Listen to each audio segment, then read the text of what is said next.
Assalamualaikum warahmatullahi wabarakatuh. Saya Abdul Haris Hidayat, mahasiswa Sekolah Tinggi Ilmu Administrasi Amuntai. Saat ini saya sedang berada di kantor Kepala Desa Hilir Pasar, Kecamatan Lampihong. Tujuan saya ke sini ingin mewawancarai kepala desa sekaligus menambah wawasan dalam mata kuliah perencanaan pembangunan. Saat ini saya sudah berada di ruangan Kepala Desa Hilir Pasar, Kecamatan Lampihong. Assalamualaikum Bapak Kepala Desa. Waalaikumsalam warahmatullahi wabarakatuh. Bisa diperkenalkan Bapak siapa? Baik, terima kasih. Assalamualaikum warahmatullahi wabarakatuh. Waalaikumsalam. Nama Abdul Hamid, PJS Kepala Desa Hilir Pasar, periode 2019, maaf, periode 2021. Jadi baru di tahun kemarin jabat sebagai PJS di Desa Hilir Pasar. Alamat di Desa Lampihong Kiri, RT 1 Kecamatan Lampihong. Pekerjaan ASN di Dinas Perpustakaan Kabupaten Balangan. Terima kasih Pak atas perkenalannya. Sama-sama. Tujuan ulun hendak kesini ini hendak bertakun tentang pembangunan di desa pian ini. Iya. Persepsi pian tentang pembangunan di desa yang sedang berjalan tuh kayak apa Pak ini? Kalau untuk tahun ini, tahun berjalan, kita di tahun 2021 ini, kalau segi pembangunan secara fisik, persepsi kami memang kita mengalami penurunan yang sangat-sangat drastis dari tahun sebelumnya. Jadi apa penyebabnya? Ya memang kita sudah memahami semua bahwa karena di 2021 ini, sejak ditetapkannya COVID-19 di mungkin periode awal itu di Maret 2020, bahwa di tahun berjalan 2020 pun banyak sekali anggaran untuk pembangunan secara fisik itu dipangkas ya, dan dialihkan ke kegiatan-kegiatan penanggulangan dan pencegahan COVID-19. Apalagi di 2021 ini dengan diperpanjangnya masa waspada, dan sekarang mungkin sudah kita berada pada zona merah di semua wilayah. Bahkan di tempat kita kemarin juga sempat masuk kategori zona merah. Itu juga mengakibatkan pembangunan dalam segi fisik kita nihil, bahkan bisa dikatakan nol. Cuman dari itu kita dari pemerintah kita dari pemerintah Desa Hilir Pasar tidak tinggal diam dalam hal pembangunan di desa. Ya paling tidak kalau misalnya kita tidak bisa melaksanakan pembangunan secara fisik, kita bisa melaksanakan pembangunan secara pembangunan SDM. Jadi di tahun ini kita sudah melaksanakan beberapa kali kegiatan. Mungkin yang nampak itu kita pernah melaksanakan kegiatan sosialisasi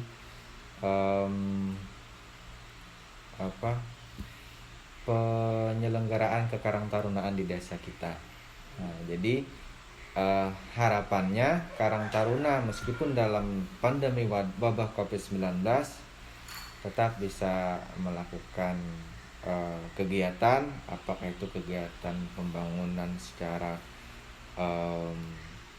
skop yang lebih kecil atau pembangunan SDM secara skop yang lebih besar, baik itu pengembangan wirausaha dan sebagainya.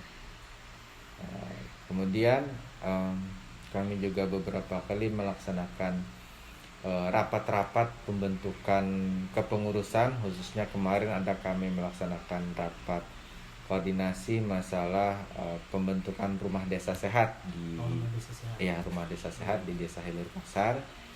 Kalau nggak salah itu di bulan Maret apa April kita laksanakan, dan dengan harapan dengan terbentuknya kepengurusan rumah desa sehat kita bisa paling tidak fight atau berperang kita melawan wabah COVID-19.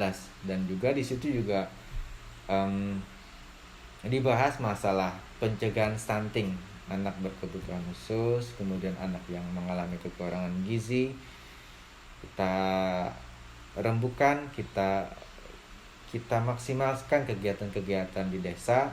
Mudah-mudahan juga dalam penurunan kadar stunting di desa kita harapkan juga mengalami penurunan yang signifikan. Itu mungkin. Terima kasih Pak atas pernyataan yang tadi. Ya. Pertanyaan berikutnya, bagaimana keinginan Bian tentang di Desa Hilir Pasar ini untuk masa yang akan datang? Ya, baik. Harapan ya. Iya, Harapan, keinginan untuk berikutnya bagaimana Desa Hilir Pasar ini bisa berjalan. Ya mungkin kalau secara personal, kita itu kalau misalkan menduduki di sebuah jabatan, kita berharap apa yang kita pimpin itu bisa berjalan, bisa memiliki daya saing di tempat-tempat lain. Untuk Desa Hilir Pasar, mungkin untuk saat ini yang terlalu mencolok daripada desa-desa lain mungkin belum ada. Cuman beberapa potensi mungkin bisa dikembangkan ke depan. Harapan kami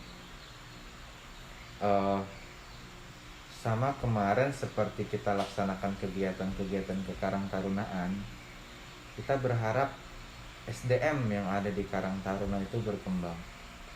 Jadi tidak hanya dari segi aspek pekerjaan para pemuda yang ada di sini, tapi kita berharap juga dari segi keagamaan, dari segi pengembangan usaha, kemudian dari segi kesenian dan olahraga, kita berharap bisa berkembang.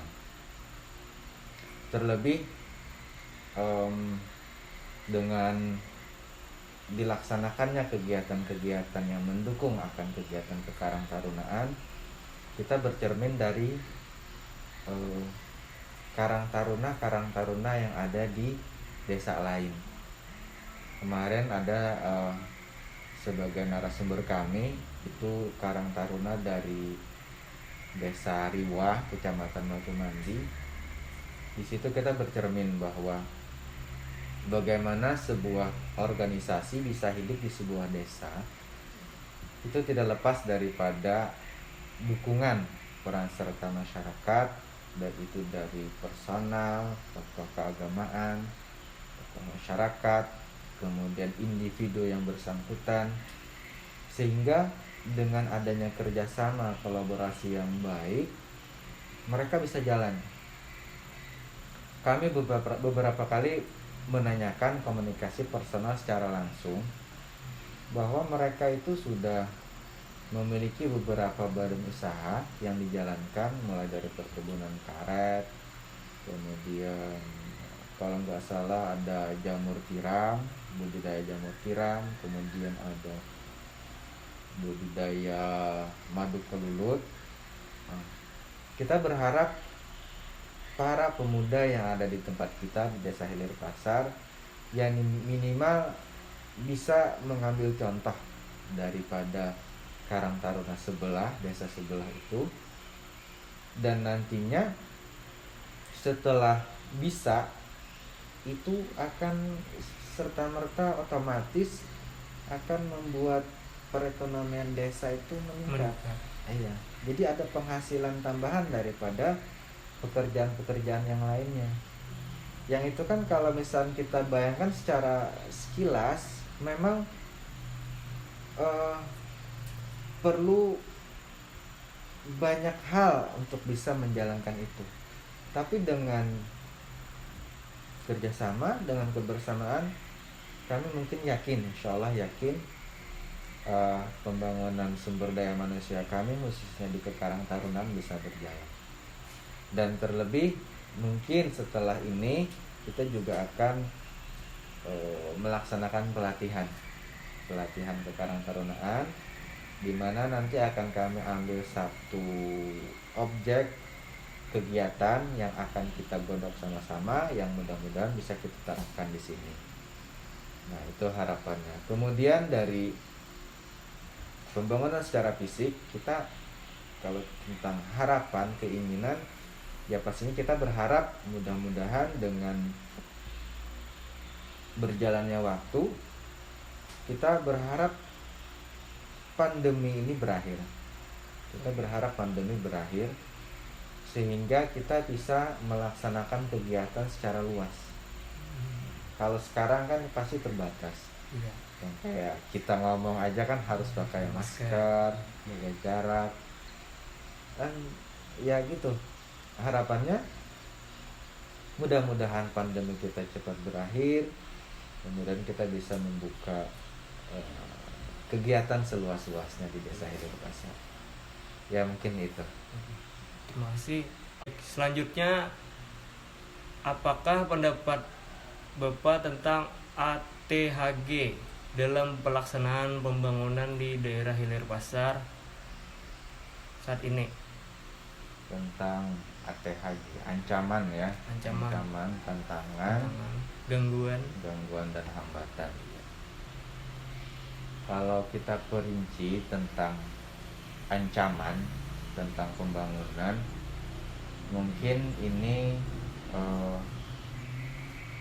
bisa dikatakan minim atau sedikit, karena kan kita sudah saat ini mungkin kita lokasi juga dekat dengan kecamatan, dekat dengan kantor kepolisian setempat di kecamatan situ juga. Kemudian juga kita juga punya 2 orang dari unsur TNI dan Polri, yaitu ada namanya Babinsa dari TNI, kemudian ada Babin Kamtipmas dari Polsek Lampihong. Jadi kalau tentang ancaman mungkin minim, tapi ada pasti. Contohnya mungkin gangguan keamanan dan sebagainya. Kemudian kemarin kami juga pernah kehilangan televisi di satu pos, di satu RT. Itu mungkin juga menjadi ancaman bagi kita, tapi saya bilang sedikit ya, karena memang kita selalu berkoordinasi dengan pihak keamanan setempat, mulai dari itu Kapolsek, Koramil, dan kecamatan. Kemudian juga kalau misalkan kita melaksanakan kegiatan, contohnya seperti penyaluran BLT, nah itu kami selalu libatkan 3 unsur itu, dari kepolisian, dari TNI, dan dari kecamatan. Jadi untuk ancaman mungkin saya katakan sedikit karena gambarnya seperti itu. Kemudian untuk tantangan, ya kita kembali lagi pasti berbicara pandemi.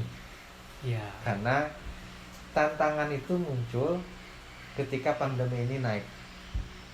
Mungkin sebelum pandemi pasti ada tantangan, tapi setelah pandemi tantangannya nambah. Jadi contohnya seperti pembangunan Polindes. Ini Polindes. Kita ada pembangunan Polindes di tahun kemarin, kemudian mudah-mudahan nanti dioperasionalkan di tahun ini. Polindes ini memang dalam RAB pembangunan dari kemarin dari Dinas Kesehatan itu dia tidak punya Pondasi. Nah ini apa yang putih? Keramik ya. Dia tidak punya keramik. Jadi kita merasa tertantang ini, kalau misal nggak punya keramik, kemudian lantainya kurang nyaman, jadi pemanfaatan Polindes pun kurang nyaman. Jadi dari situ ya kita ya mau nggak mau kita harus ngambil kebijakan. Bagaimana caranya? Kita rembuk, kita atur, kita musyawarah. Dan sekarang mungkin hasilnya kita cuma bisa kalau bahasa tukang itu maaci ya, sehingga debu itu kurang. Jadi kita merasa tertantang dalam hal itu. Kemudian juga banyak keluhan dari masyarakat tentang fasilitas pelayanan kesehatan.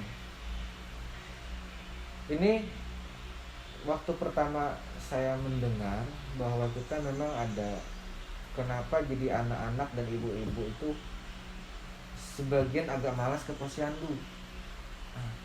Jadi setelah itu kita berpikir, kalau kita biarkan, ya selamanya orang malas ke posyandu. Jadi coba kita rembukan. Akhirnya sekarang kita kumpul setiap bulan. Jadi semua kader, semua pelaksana kegiatan posyandu, kemudian aparat desa, kita kumpulkan dalam 1 bulan, 1 bulan sekali. Jadi 1 bulan sekali ketemu situ. Jadi masalah itu teratasi. Alhamdulillah teratasi. Jadi sekarang kalau dilihat dari kurva banyaknya yang datang ke posyandu, itu alhamdulillah meningkat dari sebelumnya.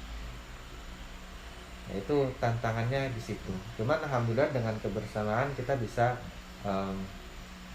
melewati itu.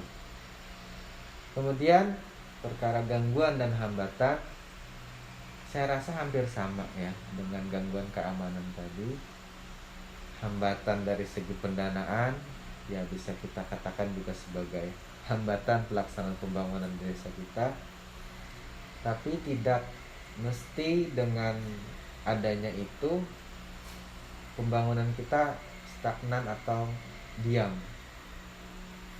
Tetap kita pikirkan bagaimana caranya untuk bisa kita menyelesaikan beberapa permasalahan yang ada di situ. Mungkin itu. Selanjutnya, Bay, apakah sumber biaya pembangunan yang di desa ini cukup untuk membangun yang apa tadi namanya, Pak? Kader apa? Polindes tadi. Polindes atau bangun apa yang sebagainya. Misalkan biaya anggarannya itu kurang, bagaimana itu Pak cara mengatasinya? Atau anggaran tahun depan lagi atau bagaimana? Iya. Ini menarik karena memang kita baru ketemu ini. Jadi mengenai sumber anggaran pembiayaan di desa, kita kan di sini ada 2 pos pembiayaan penganggaran pembangunan. Ada dari kabupaten, ada langsung dari pusat. Dari kabupaten dananya memang karena kita lumayan banyak desa di kabupaten ini mungkin berbagi, dan memang ada penurunan jumlah anggaran di pembagian dari kabupaten. Iya. Jadi untuk tahun ini dana-dana itu memang sangat-sangat minim untuk kegiatan. Jadi kita harus selektif. Terakhir kami cuma bisa menganggarkan untuk anggaran operasional honorarium penyelenggara pemerintahan dengan sedikit penambahan ATK dan sebagainya. Untuk pengadaan mulai seperti kayak tenda atau alat-alat fasilitas yang lain itu tidak bisa di stok, dan bahkan tidak mencukupi untuk itu. Nah, itu yang pertama. Kemudian yang kedua itu ada anggaran dari pusat. Nah, anggaran dari pusat ini pemanfaatannya itu khusus untuk kegiatan-kegiatan kemasyarakatan. Dan bahkan kemarin 2 kali perombakan anggaran kami. Yang pertama itu yang penganggaran PPKM Mikro untuk penanganan dan pencegahan COVID-19. Kemudian perubahan yang nanti mungkin akan kita laksanakan di akhir tahun. Tapi dengan dana yang seitu kita katakan tidak bisa maksimal menjalankan pemerintahan desa. Tapi apakah kami stop sampai di situ? Jawabannya pasti tidak. Sama seperti tadi saya contohkan, ketika Polindes kita ada, kita tidak bisa menganggarkan dari desa. Pertama, anggaran kita terbatas. Kemudian yang kedua, status Polindes itu masih status aset milik Dinas Kesehatan. Jangan lupa melakukan presensi. Jadi karena dia masih statusnya milik Dinas Kesehatan Balangan, artinya kita dari pemerintah daerah terhalang untuk menganggarkan perbaikan atau apa namanya itu, renovasi atau penambahan alat itu. Jadi kita terkendala di situ. Tapi kalau misalnya kita biarkan, yang saya ceritakan tadi bahwa Polindes itu belum ada keramik, tidak nyaman ketika kita memakai Polindes itu. Jadi karena sumber biaya kita tidak bisa, dari pemerintah daerah itu tidak bisa karena terkalang aturan, jadi kita menyikapi dengan swadana dari pribadi. Kadang-kadang bisa diambil dari kesepakatan. Misalkan hasil rembuk kami, dari kami berapa orang aparat desa termasuk PJS kepala desa, kita keluarkan biaya sendiri Ditujuin untuk merenovasinya lah. untuk memperbaiki itu. Tapi memang tidak banyak, makanya kami sikapi sendiri. Memang anggaran biaya itu tidak banyak, jadi ya udah kita keluarkan dari kantong kita sendiri. Supaya apa? Supaya Polindes bisa berjalan. Ya, memang sifatnya sosial, harus sosial. Dengan begitu ya kita bisa menjalankan Polindes. Jadi mudah-mudahan ke depan, karena Polindes ini baru dibangun tahun kemarin, tahun ini tidak diperbolehkan melaksanakan perbaikan dari dinas kesehatan. Ya mudah-mudahan di tahun depan bisa. Tapi masih kita bentuk dalam bentuk usulan. Mungkin itu. Baik, yang terakhir Pak, sektor apa yang patut pian banggakan di Hilir Pasar ini Pak? Sektor yang patut dibanggakan ya. Wisata kah misalkan? Oh iya. Iya. Sebenarnya potensi wisata itu ada, tapi memang ya kita mengaku bahwa kita memang masih kurang di situ. Pengelolaannya masih kurang, kemudian perencanaannya belum. Jadi dari segi wisata mungkin tidak sehebat yang di mana itu? Di Desa Balida. Yang Balida Yeah. itu. Padahal kalau misalnya potensi kita ada, kita punya sawah yang luas, kemudian kita punya kalau di sini ada namanya, entah apakah bisa disebut cagar budaya. Di sini ada satu tempat yang memang unik. Artinya ada satu tempat yang ketika yang lain pada kering, situ ada tempat yang tetap berair. Jadi dia kalau menurut cerita ada saluran yang terhubung ke Sungai Balangan. Jadi selama Sungai Balangan itu masih tidak kering, jadi sini satu tempat itu ya dia tidak kering karena ada jalur itu. Di daerah mana itu Pak? Di belakang sini. Oh di belakang. Di belakang sini, tepat di belakang sini. Jadi kalau untuk potensi memang ada, kita ada. Kemudian sektor yang patut dibanggakan, ya sampai saat ini karena memang lokasi sawah itu luas, ya kita bisa sebut sebagai pertanian sebagai lokasi yang patut kita banggakan. Karena dari hasil padi yang dilaksanakan, yang kita dapat itu lumayan bagus hasil pertanian di sini. Kemudian di sini juga kalau kata orang itu gula habang asli. Gula aren. Itu. Lampihong manis. Lampihong manis itu ciri. Jadi itu mungkin itu juga masuk, bisa kita banggakan karena hasil-hasil orang-orang di sini masih mempertahankan pekerjaan yang itu. Jadi sehingga ciri khas dari Lampihong itu masih terjaga di sini. Ya mungkin itu. Terima kasih Bapak Kepala Desa Hilir Pasar atas partisipasinya telah menjadi narasumber dalam pelaksanaan tugas kuliah saya dalam mata kuliah perencanaan pembangunan. Selanjutnya ulun ada sedikit kenang-kenangan gasan pian. Mudah-mudahan bermanfaat. Ya. Terima kasih. Mudah-mudahan bermanfaat dan mudah-mudahan tugasnya sukses, kuliahnya Amin. sukses sampai nanti di akhir. Demikian berakhir sudah wawancara ulun bersama Kepala Desa Halir Pasar. Sekali lagi terima kasih saya ucapkan. Wabillahi taufiq wal hidayah. Wassalamualaikum warahmatullahi wabarakatuh. Waalaikumsalam.